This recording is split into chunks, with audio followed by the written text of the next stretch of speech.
Good day dear students. BA second year की class में हम चर्चा कर रहे हैं नीति निर्देशक तत्वों पे, जिसमें अब तक हमने देखा नीति निर्देशक तत्वों का स्वरूप और उनका वर्गीकरण। आज हम नीति निर्देशक तत्वों का मूल्यांकन करेंगे। नीति निर्देशक तत्वों में हमने देखा कि नीति निर्देशक तत्व व्यवस्थापिका और कार्यपालिका को भारत में लोकतांत्रिक शासन और नागरिकों के को प्राप्त मूल अधिकारों की वास्तविक प्राप्ति हेतु कार्यपालिका और व्यवस्थापिका को दिए गए दिशा निर्देश है, जिनका अनुपालन करते हुए सरकारें नागरिकों के मूल अधिकारों की वास्तविक प्राप्ति और वास्तविक लोकतंत्र की स्थापना कर सकती है। मूल्यांकन के तहत सबसे पहले हम देखते हैं नीति निर्देशक तत्वों की आलोचना। भारतीय संविधान की रचना के समय से लेकर अब तक अनेकानेक विद्वानों ने नीति निर्देशक तत्वों की कटु आलोचना भी की है। इन तत्वों की आलोचना के बिंदु निम्नलिखित है। सबसे पहला बिंदु है कानूनी संरक्षण का अभाव। नीति निर्देशक तत्वों के आलोचकों का कहना है कि इन तत्वों को कानूनी शक्ति प्राप्त नहीं होने के कारण ये निरर्थक हैं। इनकी अवहेलना आसानी से की जा सकती है। विद्वानों का कहना है कि इन तत्वों की अवहेलना या उपेक्षा होने पर हम न्यायालय की शरण नहीं ले सकते, और अतः इनका कोई महत्व नहीं रह जाता, क्योंकि न्यायालय इन तत्वों को क्रियान्वित नहीं करा सकता। इस संबंध में प्रोफेसर केसी वेयर के शब्दों में कैसी वेयर ने इनकी आलोचना करते हुए कहा है कि ये तत्व उद्देश्य और आकांक्षाओं की घोषणा मात्र है। इसी प्रकार प्रोफेसर केटी शाह ने इसकी आलोचना करते हुए कहा है कि यह एक ऐसा चेक है जिसका भुगतान बैंक की इच्छा पर छोड़ दिया गया है। यानी इनका उल्लेख तो कर दिया गया है, लेकिन इनके लागू करवाने की कोई सार्थक व्यवस्था संविधान में नहीं की गई है। इसकी आलोचना का दूसरा बिंदु है अतार्किक एवं अस्पष्ट। कुछ आलोचकों का मानना है कि नीति निर्देशक तत्व अतार्किक और अस्पष्ट है। इस संबंध में प्रोफेसर श्रीनिवास का कथन है कि नीति निर्देशक तत्वों की व्यवस्था विशेष प्रेरणादायक नहीं है, यह स्पष्ट भी नहीं है और अनेक बातों को बार बार दोहराया गया है। इनका न तो ठीक ठाक वर्गीकरण ही हुआ है और न ही इनका क्रम ही ठीक है। देश की अत्यंत महत्वपूर्ण सामाजिक और राजनीतिक समस्याओं को साधारण समस्याओं के साथ मिला दिया गया है। इससे भी अधिक रोचक तथ्य यह है कि इन सिद्धांतों में नई व पुरानी धारणाओं का सम्मिश्रण है। यानी ना तो इनका क्रम ठीक है और ना ही इनमें तार्किकता और कोई स्पष्टता है। इस आधार पर भी विद्वान नीति निर्देशक तत्वों की आलोचना करते हैं। इसकी आलोचना का तीसरा बिंदु है अव्यावहारिक एवं अनुचित। कुछ आलोचकों का मानना है कि राज्य के नीति निर्देशक तत्वों में कुछ तत्व ऐसे हैं जिन्हें सरलता से व्यवहार में लागू नहीं किया जा सकता। उदाहरण के लिए मद्य निषेध से राष्ट्रीय कोष पर विपरीत प्रभाव पड़ने के कारण इसे पूर्ण रूप से लागू नहीं किया जा सकता, ना किया जा सका है, और इसके अतिरिक्त जहां भी इसे लागू किया गया है वहां मादक द्रव्यों के अवैध व्यापार और अनाधिकृत प्रयोग में वृद्धि हुई है। यानी इनको लागू करना एक तरफ तो राष्ट्रीय कोष के लिए हानिकारक है और दूसरा इनके लागू करने से अवैध व्यापार और इसकी स्मगलिंग में वृद्धि हुई है। अतः व्यावहारिक तौर से इनको लागू करना संभव नहीं हो पा रहा है। इन तत्वों में कुछ ऐसे आदर्शों को सम्मिलित किया गया है जिन्हें भारतीय परिस्थितियों में कोरे आदर्श ही कहा जा सकता है, क्योंकि भारत की आर्थिक स्थिति इतनी सुदृढ़ नहीं है कि भविष्य में भी इन आदर्शों को प्राप्त करना संभव हो सके। यानी इन तत्वों को पूर्णतः प्राप्त करना भारतीय परिस्थितियों में, भारत की सामाजिक और आर्थिक परिस्थिति में पूरी तरह संभव नहीं है। इसकी आलोचना का चौथा बिंदु है संवैधानिक गतिरोध की संभावना। इसके आलोचकों का मानना है कि नीति निर्देशक तत्वों को अगर लागू कर दिया जाता है तो संवैधानिक गतिरोध उत्पन्न हो जाएगा। किसी व्यवस्थापिका द्वारा नीति निर्देशक तत्वों के प्रतिकूल किसी कानून का निर्माण कर दिए जाने पर यदि संवैधानिक अध्यक्ष अपनी स्वीकृति न दे तो संवैधानिक गतिरोध उत्पन्न हो जाएगा। यानी कोई व्यवस्थापिका नीति निर्देशक तत्वों के खिलाफ विधेयक बनाती है और उसे राज्यों में राज्यपाल या संघ में राष्ट्रपति उसे स्वीकृति न दे तो गतिरोध की स्थिति उत्पन्न हो जाएगी। इस स्थिति में कार्यपालिका के औपचारिक अध्यक्ष और वास्तविक अध्यक्ष के मध्य उत्पन्न हुए गतिरोध संसदीय प्रजातंत्र के लिए हानिकारक सिद्ध हो सकते हैं। यानी ये संसदीय प्रजातंत्र की स्वस्थ परंपरा में खलल पैदा करने वाले हो सकते हैं। इसकी आलोचना का पांचवा बिंदु है वर्तमान परिस्थितियों के प्रतिकूल। आलोचकों का यह कहना है कि नीति निर्देशक तत्व वर्तमान परिस्थितियों के भी प्रतिकूल है। परिवर्तन प्रकृति का नियम है। परंपरागत परिस्थितियों के अनुसार निर्धारित किए गए नीति निर्देशक तत्व वर्तमान परिस्थितियों में पूर्ण रूप से उपयुक्त नहीं हो सकते।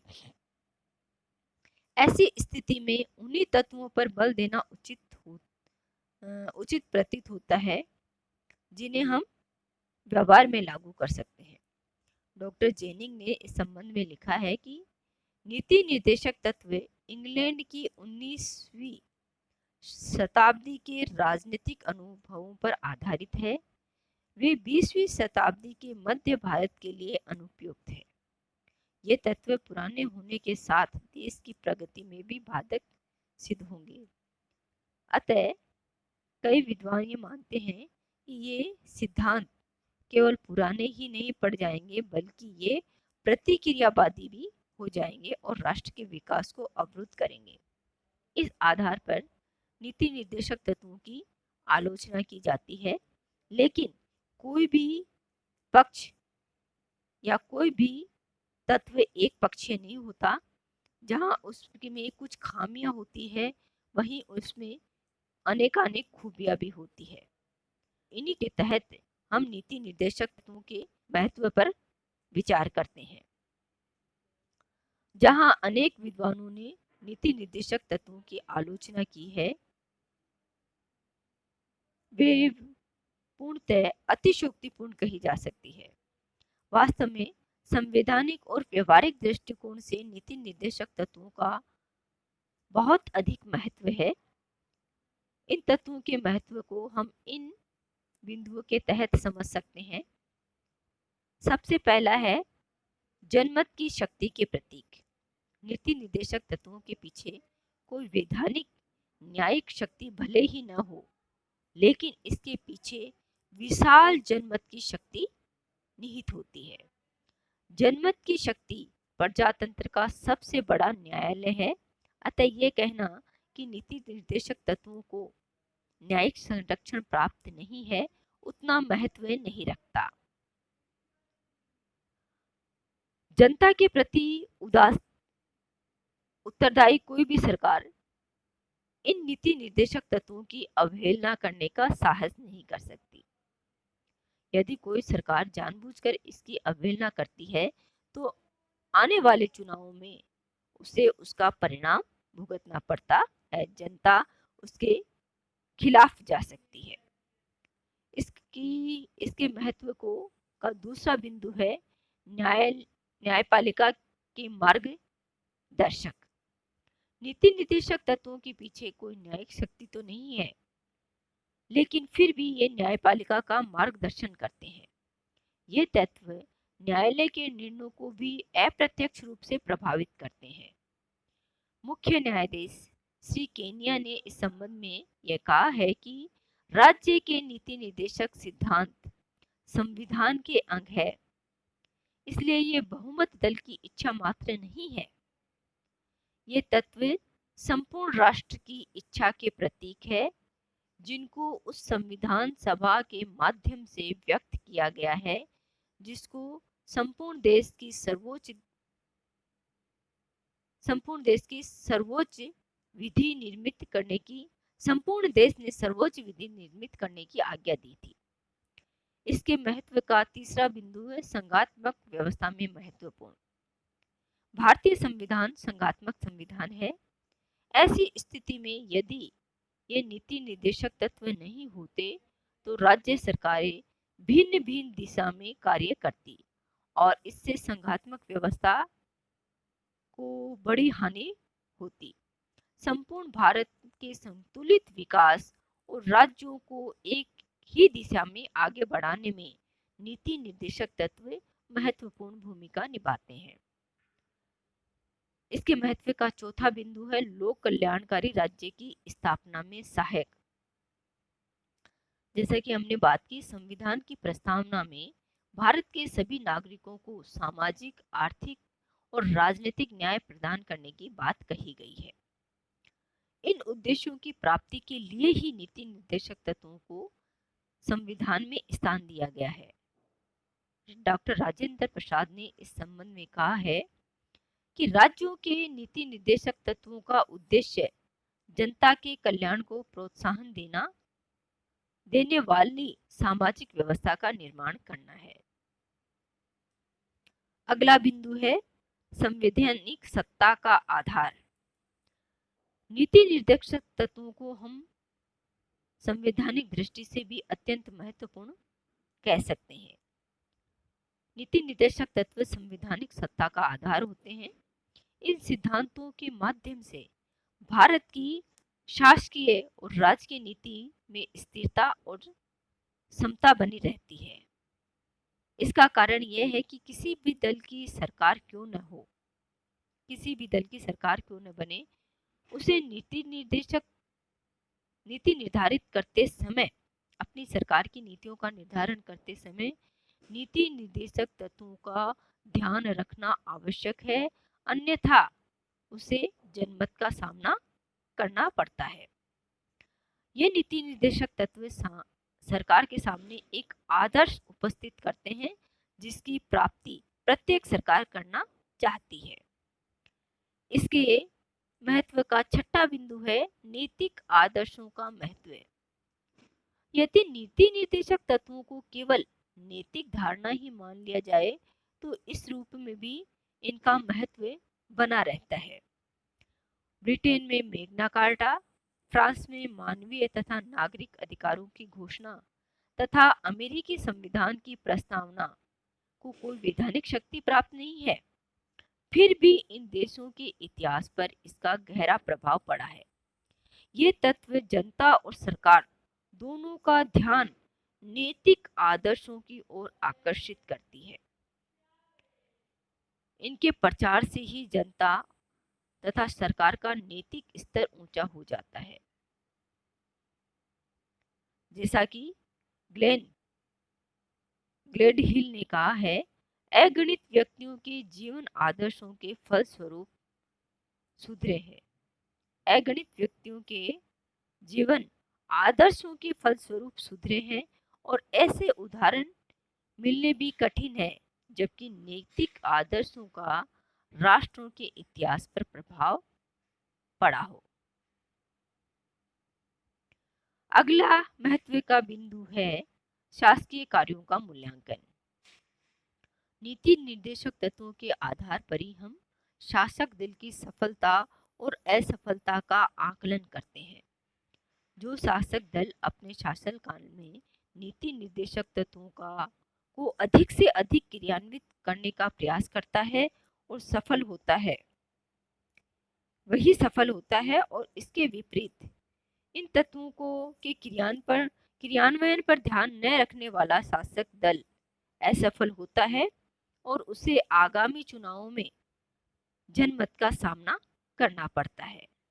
तो सरकारों के कार्यों के आकलन का आधार भी नीति निर्देशक तत्व है, जिस पर किसी भी सरकार की सफलता या असफलता निर्भर करती है। इसके महत्व का 8वां बिंदु है राजनीतिक दलों पर अंकुश। नीति निर्देशक तत्व लोकतंत्रीय शासन व्यवस्था में जनमत के बहुमत के आधार पर विभिन्न राजनीतिक दलों को पर अंकुश लगाते हैं और विभिन्न राजनीतिक दल समय समय पर अपनी सरकार गठित करते हैं। इन दलों में कोई अत्यधिक दक्षिणपंथी होता है तो कोई अत्यधिक वामपंथी होता है, परंतु नीति निर्देशक तत्व इन दलों की नीतियों पर अंकुश लगाते हैं और उनमें एक संतुलन बनाए रखने का काम करते हैं और एक मध्य मार्ग की व्यवस्था को कायम रखते हैं। नीति निर्देशक तत्वों का 9वां महत्व का बिंदु है सामाजिक आर्थिक क्रांति के साधन। नीति निर्देशक तत्व सामाजिक और आर्थिक क्रांति के भी साधन होते हैं।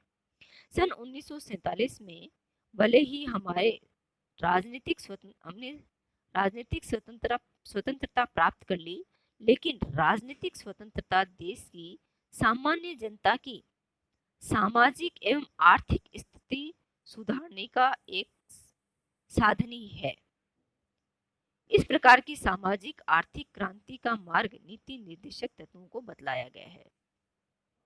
अतः नीति निर्देशक तत्वों को क्रियान्वित करते हुए सामाजिक और आर्थिक क्षेत्र के अंतर्गत एक नए युग का सूत्रपात होता है। इस तरह हम देखते हैं कि नीति निर्देशक तत्वों की जहां आलोचना भी होती है उसे हम अतिशयोक्तिपूर्ण कह सकते हैं। हालांकि ये नहीं कह सकते कि नीति निर्देशक तत्वों की आलोचना पूरी तरह सारहीन है, लेकिन इस आलोचना का उतना महत्व नहीं रह जाता जितना कि नीति निर्देशक तत्वों का महत्व शासकीय, प्रशासनिक और सामाजिक आर्थिक व्यवस्था में बना हुआ है और आगे भी निरंतर ये बना रहेगा। राज्य के नीति निर्देशक तत्वों और मौलिक अधिकारों के मध्य अंतर। भारतीय संविधान के भाग 3 में मौलिक अधिकारों और भाग 4 में निर्देशक तत्वों का उल्लेख किया गया है। दोनों का उद्देश्य नागरिकों को किसी भी भेदभाव के बिना उनके विकास के लिए समान अवसर उपलब्ध करवाना है और उन्हें विकास की परिस्थितियां प्रदान करना है। अतः नीति निर्देशक तत्वों को मौलिक अधिकारों का पूरक कहा जाता है। नीति निर्देशक तत्व वे साधन हैं जिनके माध्यम से मौलिक अधिकार की प्राप्ति होती है। यानी मौलिक अधिकारों को हम अगर साध्य मानते हैं तो नीति निर्देशक उन्हें उनकी प्राप्ति के साधन है। इस प्रकार नीति निर्देशक तत्वों और मौलिक अधिकारों में गहरा संबंध है।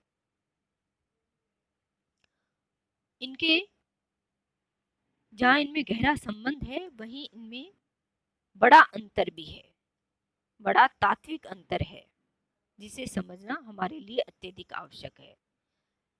नीति निर्देशक और मौलिक अधिकारों में सबसे पहला अंतर यह है कि जहां मौलिक अधिकार न्यायालय द्वारा लागू हो सकते हैं, यानी मौलिक अधिकारों को जहां न्यायालयों का संरक्षण प्राप्त है, वहीं नीति निर्देशक तत्वों के पीछे न्यायिक संरक्षण की व्यवस्था नहीं है।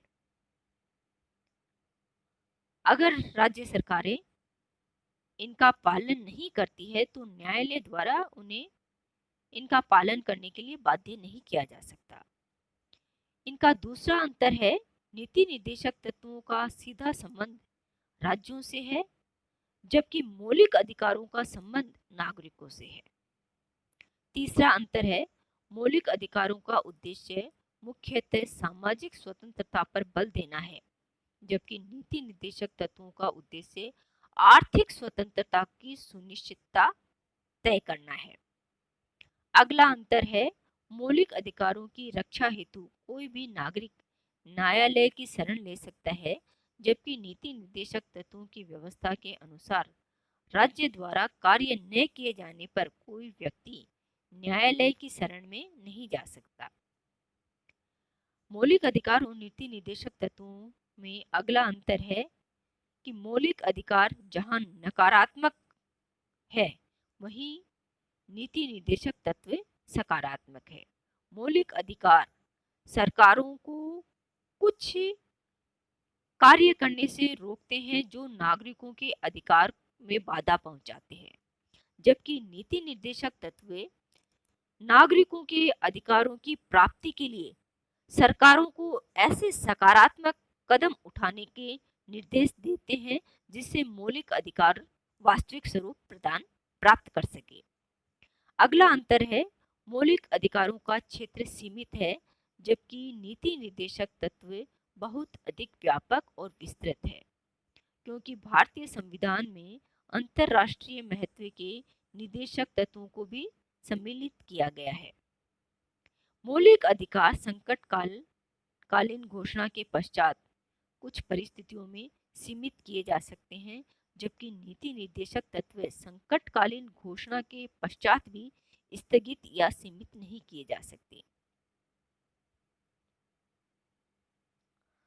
ये तत्व संकट काल में भी राज्य सरकारों को सदैव निर्देश देते रहते हैं। इनका आठवां अंतर है, मौलिक अधिकारों का कानूनी महत्व है, जबकि नीति निर्देशक तत्वों का महत्व नैतिक आदेश मात्र है। मौलिक अधिकारों और नीति निर्देशक तत्वों के मध्य यह भी अंतर है कि मौलिक अधिकार राज्य के लिए वर्तमान की विषय वस्तु है, जबकि नीति निर्देशक तत्व राज्य के लिए भविष्य के परिणाम है। मौलिक अधिकारों को वर्तमान परिस्थितियों में लागू किया जाता है और करना सरकारों के लिए आवश्यक है, लेकिन नीति निर्देशक तत्वों की स्थिति देश की आर्थिक और भौतिक तथा संरचनात्मक साधनों पर निर्भर करती है। जितनी आर्थिक स्थिति, संरचनात्मक ढांचा और प्रशासनिक व्यवस्था मजबूत और सुदृढ़ होगी, नीति निर्देशक तत्वों की अनुपालना उतनी ही सरल और सुगम होगी। इस प्रकार नीति निर्देशक तत्वों और मौलिक अधिकारों के मध्य गहरा अंतर है। नीति निर्देशक तत्वों का यह अध्याय हमारा समाप्त होता है। अगले वीडियो में हम दूसरा बिंदु लेकर फिर उपस्थित होते हैं।